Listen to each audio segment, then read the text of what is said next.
Assalamualaikum warahmatullahi wabarakatuh. Pada video kali ini kita akan bahas contoh soal tentang bab getaran ya.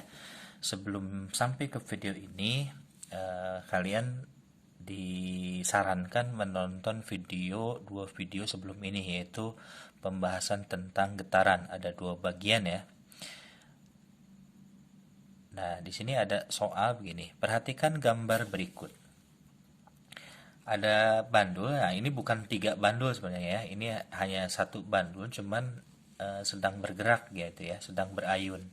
Dimana ada keadaan pertama ini di A, kemudian B, kemudian benda bergerak ke C, kemudian kembali lagi ke B, ke A, dan seterusnya ya. Seperti yang dibahas pada video sebelumnya pada definisi getaran ya. Dan di sini ketahui jika waktu dari A ke B, dari A ke B gitu ya, adalah 2 sekon atau 2,5 sekon, hitunglah frekuensi. Kemudian hitunglah yang B periode, kemudian berapakah waktu yang diperlukan untuk melakukan 20 kali getaran. Nah, bagaimana menyelesaikan ini? Pada video bagian kedua kita sudah tahu mengetahui konsep dari frekuensi dan getaran ya, bahwa frekuensi itu adalah apa? Banyaknya getaran yang terjadi dalam selang waktu tertentu ya, atau banyaknya getaran yang terjadi dalam 1 detik. Kemudian kalau periode yaitu kebalikan dari frekuensi ya, yaitu waktu yang diperlukan untuk membentuk satu getaran ya. Itu adalah persamaan-persamaan dari frekuensi dan periode. Ini ada di video bagian kedua ya, tentang tentang besaran-besaran pada benda yang bergetar. Atau karena kita lihat periode ya adalah T per N dan frekuensi itu N per T, itu kebalikannya ya. Berarti boleh kita tuliskan secara matematis, frekuensi itu adalah 1 per T ya.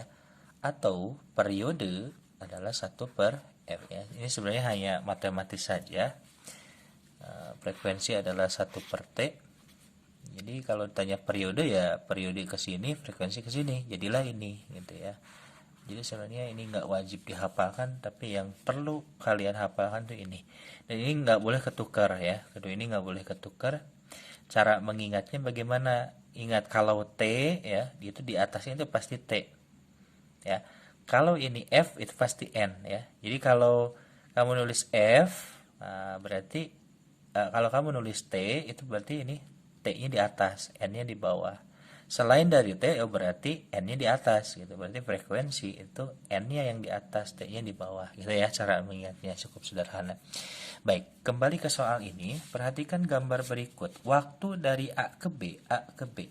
Ingat, kita sudah belajar tentang definisi satu getaran ya. Satu getaran atau satu ayunan itu dari mana ke mana? Ini satu getaran. Kalau satu getaran pada gambar ini berarti dari A ke B ke C, kembali lagi ke B, kemudian ke A. Itu satu getaran. Berarti A ke B ke C ke B ke A lagi. Berarti kalau dari A ke B itu berapa getaran? Ya udah, kita tinggal runut aja gitu ya. Kalau satu getaran itu dari sini ke sini, berarti kalau dari A ke C itu berapa? Dari A ke B ke C itu setengahnya berarti ya. Kemudian kalau dari A ke B ya berarti setengahnya dibagi 2, yaitu 1/4. Atau cara mudahnya begini. Berarti kalau setengah getaran, lihat ini A, B, C, B, A. Berarti kalau setengah getaran itu dari A ke B ke C.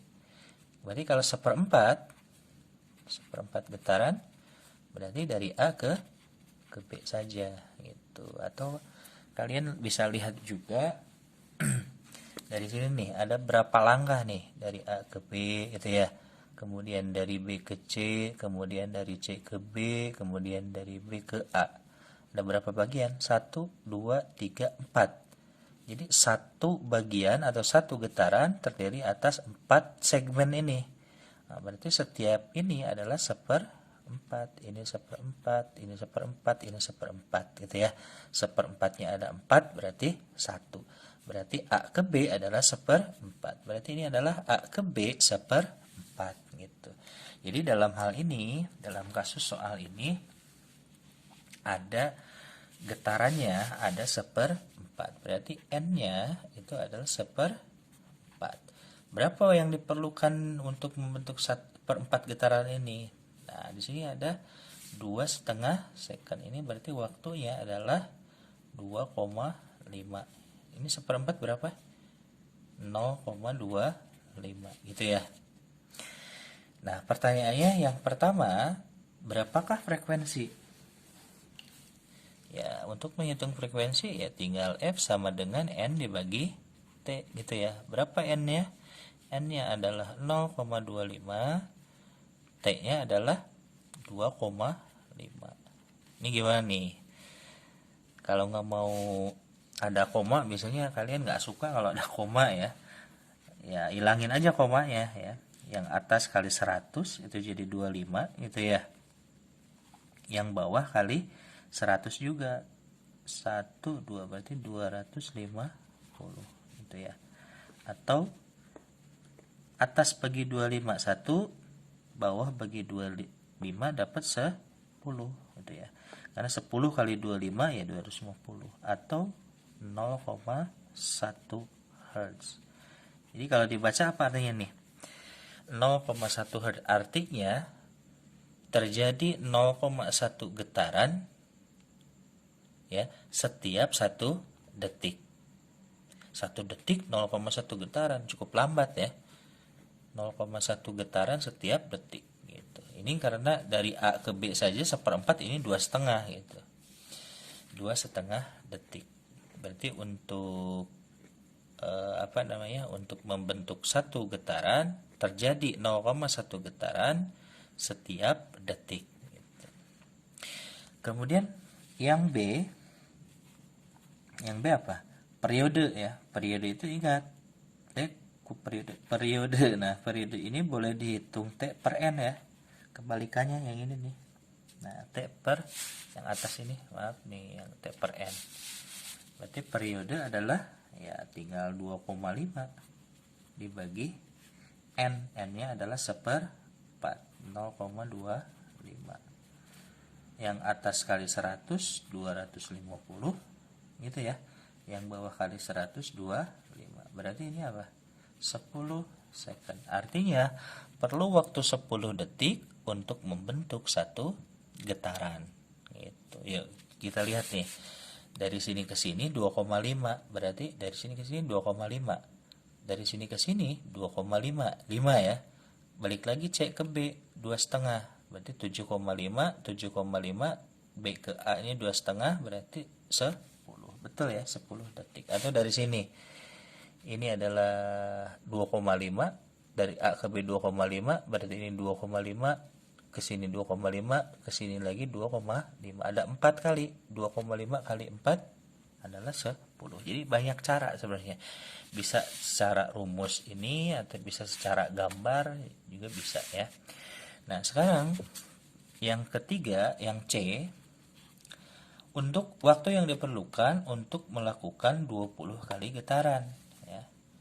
Jadi waktu yang diperlukan untuk melakukan 20 kali getaran. Ini ada banyak cara ya. Yang pertama bisa pakai frekuensi. Misalkan frekuensi dari bentuk dari getaran ini yaitu berapa tadi kita hitung 0,1 ya. Bahwa frekuensinya adalah 0,1. Ingat, frekuensi adalah apa? N dibagi T gitu ya. Nah, berarti kalau untuk mencari waktu ini gimana? Berarti tukar tempat saja ya. T-nya ke sini, F-nya ke bawah. Jadi untuk mencari T itu boleh dihitung N dibagi F gitu. Berarti kalau ingin menghitung untuk N sama dengan 20 kali getaran, berarti N-nya 20. Kalau dimasukkan N-nya 20, frekuensinya berapa? 0,1. berarti ini sama dengan 200 dibagi 1 itu ya, berarti 200 sekon. Jadi untuk membentuk 20 kali getaran itu perlu 200 sekon. Ini cara yang pertama. Kita juga bisa menghitung dari perbandingan ya, dari perbandingan begini. Tadi nih, dari sini ke sini, dari A ke B adalah 1/4 getaran ya. Jadi gini, 1/4 getaran itu sama dengan berapa? 2,5 sekon gitu ya. Ini boleh dibilang cara cepatnya nih. Nah, sekarang kalau 20 kali getaran, itu berapa sekon gitu kan. Nah, kalau pakai perbandingan juga bisa. Caranya begini, kalian buat kedua persamaan ini jadi satu persamaan. Kita buat per di sini, per gitu ya. Kemudian di atas ada getaran, di bawah ada getaran, di atas ada S, di bawah ada S. Titik-titik kita ganti dengan sebuah variabel, katakan X gitu ya. Nah, kita nyari X nih. Kalau dikali silang gimana nih? X kali 1/4 ya 1/4 X gitu ya. Kemudian 2,5 kali 20 ya 2,5 dikali 20, tulis aja dulu ya. Nah, setelah itu lihat nih, 20 itu kan 2 kali 10 ya. Kalau 10-nya kalikan 2,5 kan 25 ya. 25 dikali 2 berapa? 50. Berarti 1/4 X sama dengan 50. Berarti kalau ditanya X sama dengan F-nya tarik ke atas ya. Maaf, F4-nya tarik ke atas. Berarti 50 dikali 4 sama dengan 200. Nah, berarti untuk 20 getaran itu perlu 200 detik. Sama hasilnya dengan ini ya. Jadi kalau ini pakai persamaan yang sudah ada, yang atas. Kalau ini pakai perbandingan matematis. Sepertinya lebih mudah yang ini ya. Cuman secara konsep memang dikerjakan melalui cara yang ini gitu. Jadi itulah pembahasan contoh soal ini. Nanti kalian untuk latihan soalnya silahkan ikuti link di deskripsi ya. Sekian, terima kasih telah menonton video ini sampai akhir. Assalamualaikum warahmatullahi wabarakatuh.